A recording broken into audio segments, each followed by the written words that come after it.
Welcome back, and we have back with us again today Adam Lane-Smith, the attachment specialist. Thank you so much for coming back again, Adam. Glad to be here one more time.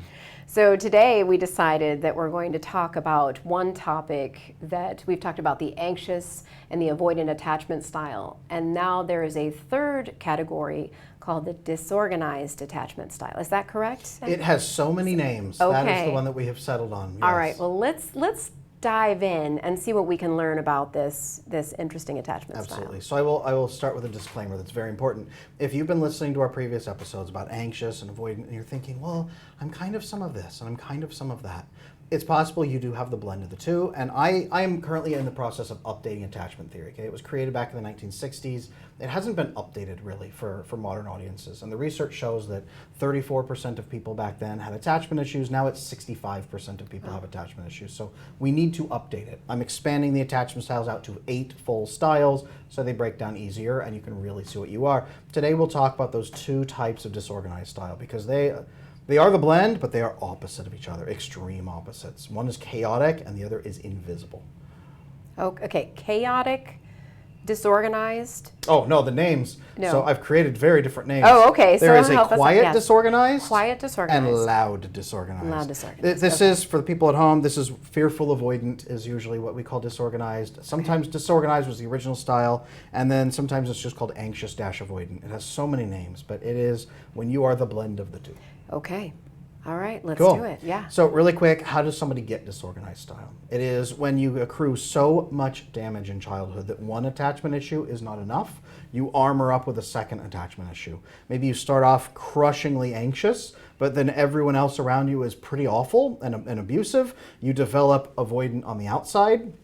So you're avoidant on the outside and anxious on the inside. Sometimes it's the opposite. Other people are very, very scary and you're kind of easing into the world and it's frightening, so you keep people at arm's length, but they continue to overrun you, so you develop a core of anxious attachment feeling on the inside. Okay? So there's 2 different ones. Quiet disorganized, which I have primarily seen with extremely high-functioning, extremely successful women. Quiet disorganized style where they have a little core of anxious attachment on the inside. They secretly feel insecure in themselves, but they never let anyone see that. They have a complete wall of avoidant attachment around them. They have no idea that they're being perceived that way. They keep everyone at arm's distance. Nobody can get in. Everybody is on the outside. They are accommodating, over-accommodating of other people's bad behavior. They just endlessly think that's just how people are, and that's okay. They are incredibly empathetic. They look like avoidant women, but with an overwhelming amount of empathy and kindness and accommodation in them, it confuses most people, but they never, ever, ever open up to anybody. And most of these women come to me in their 50s or 60s. They are delightful, they are sweet as pie, they are wonderful human beings, and they have almost no friends, and they've had a string of really painful relationships with very chaotic men. And that has been the process. And most of them have climbed to the absolute top of their industry. And it's incredible to see. But fixable, very fixable. Wonderful. The other one is loud disorganized, which is what most people are used to. It is hot and cold. It is, I am anxious. I leap into the relationship with you with anxious feelings. And the moment you reciprocate those feelings and I feel connected to you, it flips and I am terrified. It's, you can't fire me because I quit. It is, all right, well, I have built you this magnificent cabin for us to live in. And they walk in together and then they freak out because the door closes. Now you're trapped inside. So you jump out a window and set the cabin on fire and say, oh no, someone set it on fire, and run into the woods. But then it's not enough. So then you come back and kick in the door. I'm here to rescue you. Then you take the person out and say, I'll build you a new cabin, I swear. It's breaking up with the person. It is, I'm in love with you, now I'm not. Now you've hurt my feelings, now I'm in love with you again. It's back and forth, wild chaos.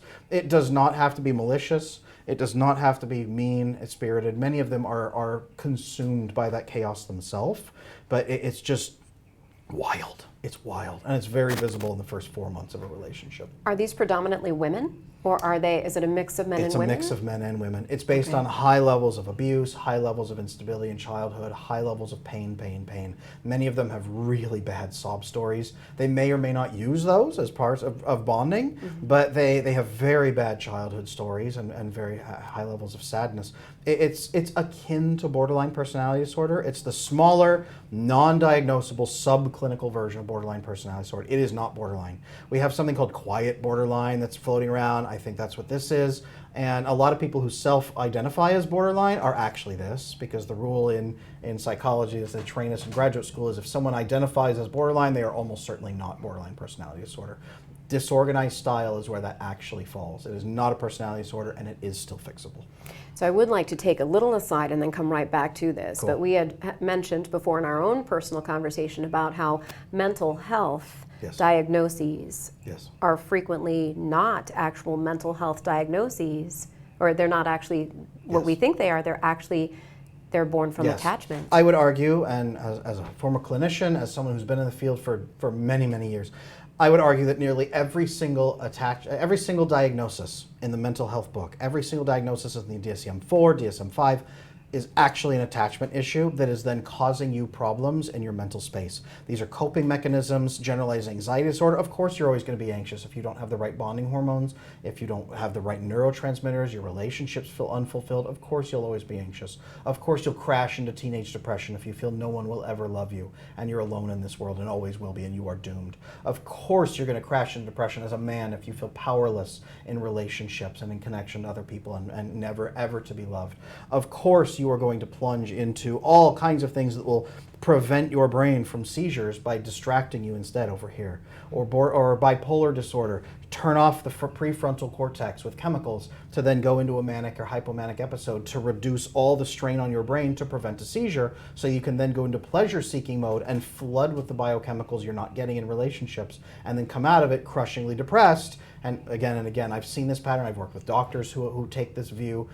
Most of them, if not all of them, are based on attachment issues run rampant. And this is becoming a new thought process, a new in medicine, in the mental health field, that attachment and nervous system safety, when we're talking a lot about attachment, we are talking about nervous system safety. How do we feel safe and secure in our own bodies as people, as human beings, so that we are safe from danger? Yeah, I have had to spend a lot of years arguing with people in the field, people in boards, people everywhere, to tell them, no, these diagnoses, these are from attachment issues. If you fix attachment issues, look at the health outcomes of people overall in adulthood with lower mental health problems. All these problems that we see out here go away when you fix the attachment.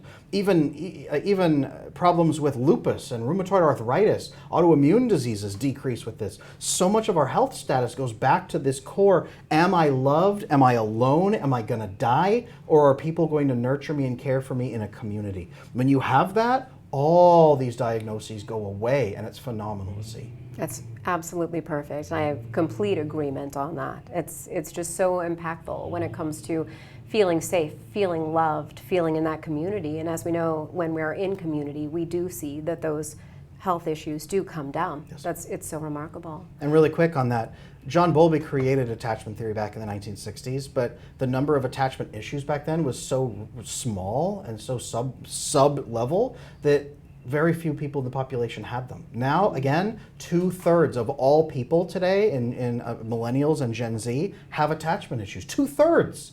So if you're watching this, you have a 2/3 chance of having an attachment issue.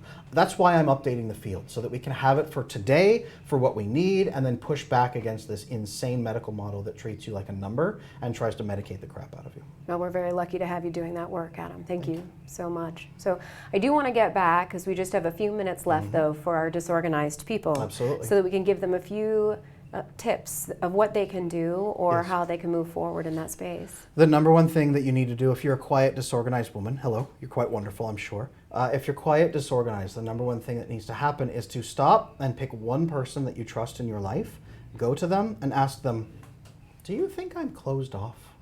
And they will say, yes. And you'll say, would you like it if I talk more and open up more? And they'll say, absolutely. Mm-hmm. And most of these quiet, disorganized women are astounded. They say, really?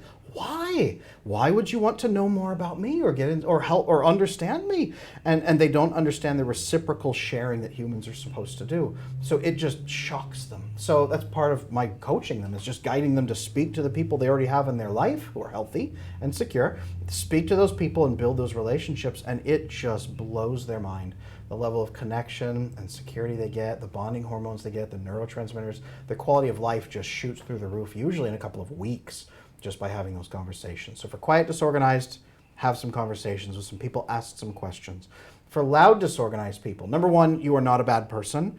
A lot of people have probably treated you that way, and you probably have a lot of guilt. You're not a bad person. This is all you've understood how to do and how to survive. So the number one thing someone with loud disorganized needs to do is find a mentor, a spotter, a coach, a therapist, a priest, a pastor, anybody that they can trust to be a spotter for them, and start reality testing outside of their brain. Here's a situation. Here's how I'm feeling. My anxiety is off the charts. I think I need to set the cabin on fire. Should I do that? This person says, absolutely not. Here's what you probably could do instead is go have this conversation. And the person says, wow, I never thought about that. And they go have the conversation. And as you do that, you start reprogramming your nervous system a bit more. Do some nervous system work, some somatic work as well would help, but really have a spotter first who helps you reality test before you make your decisions. And that reprograms your brain to make better decisions, fixes your relationships.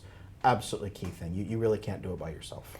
And this spotter is somebody who is equipped to be able to help you with language for being able to speak with someone. That would be a great one. I work as a spotter for a lot of disorganized people who come in, high functioning, great people, but very disorganized, what we would call fearful avoidant for people on the internet right now.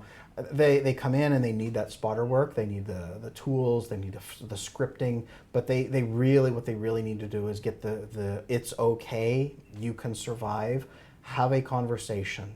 They tell you the things that you have forgotten, the things that your logical brain is disconnected and it doesn't occur to you. You're an emotional brain agitated. They calm down. They give you the logical thing. You do it. Life gets better. You need a spotter who can do that. That's wonderful. So for our quiet disorganized, they are going to find that one friend, that one person, and be more open and vocal with them so they can come out of their shell a bit. And for our loud disorganized, they're going to find a spotter, somebody who can help basically see where they are in their ideas that are a little loud and big, and help them temper that down to something that is more manageable. You've got it. Wonderful. Well, Adam, thank you so much for being with us again today. Will you please let everyone know how they can find you? Absolutely. So if you need to get a hold of me, I am on adamlanesmith.com. I'm also on every social media platform as Adam Lane Smith. You can find me everywhere that you need help. If you need video guides, I am on YouTube. Thank you so much, Adam, for coming again. Thank you for having me. Thank you. Well, stay tuned after these messages for our next guest, and Adam will be back with us for his last time with us in this series next week.